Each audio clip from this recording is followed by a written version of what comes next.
My name is Joan Maya from 3M class at A primary school.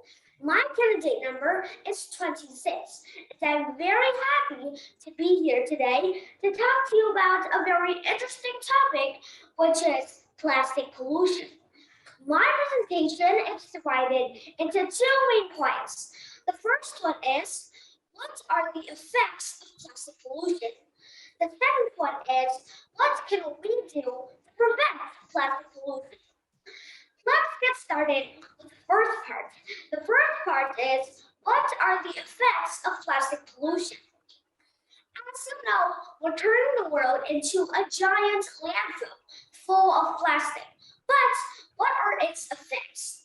Well, the first effect is that plastic pollution is killing millions of animals in the world each year. Now, let's imagine a turtle swimming happily in the water, and suddenly it spots a plastic bag. In its head, in its mind, it thinks that the plastic bag is a jellyfish. So it gobbles the plastic bag up, and then it dies. The second effect is that plastic pollution can have impacts on human health. Now, did you know that whenever you're eating the meat, there are microplastics, which are tiny pieces of plastic inside your meat, and that may cause cancer. Now, why are there microplastics inside our meat?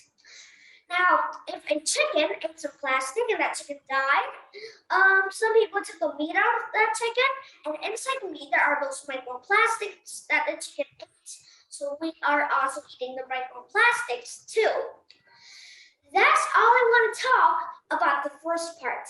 Now we'll move on to the second part.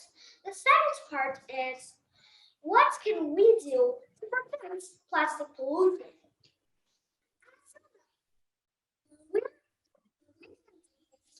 Basic ways to prevent plastic pollution.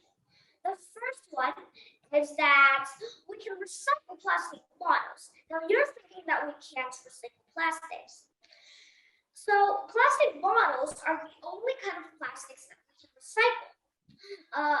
Other kinds of plastics cannot be recycled. The second way is that we don't throw plastics in random places. If I were walking on the sea and I had a smoothie and I drank all that smoothie up, and the can, was empty. And again, I won't throw that smoothie to the beach, to the sea, on the sand. I won't throw it anywhere like random. Just think of another way to reuse that can. Like putting seashells inside and starting a seashell collection. Lastly, we should pack our food in reusable containers, such as plastic containers and cloth bags.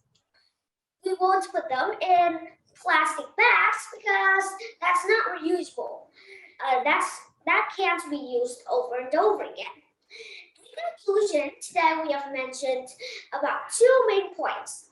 The first one is the effects of plastic pollution, which are killing millions and millions of animals each year, and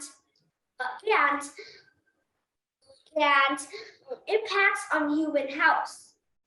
The second main point is that we can reuse, recycle, pack our food in reusable containers to make a huge difference in the earth and to make the earth clean again. That's all my presentation for today. Thanks for listening. If you have any questions, please ask me. Okay.